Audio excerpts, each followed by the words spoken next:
Hello, in today's video, I'll show you how to check storage and free up space on your Monsieur Cuisine Smart.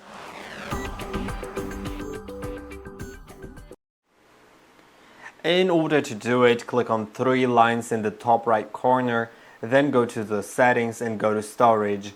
Now you'll find the storage on your device. You can see in my case there's 6.39 gigabytes out of 12.31 gigabytes used. So and I don't have any recipes, so that is just what's used and you can't change it. But if you had more storage used, then you'd probably have recipes listed here that you could delete from your device. Now that's basically it. I hope that this video was helpful. Don't forget to like and subscribe, and I'll see you in the next one.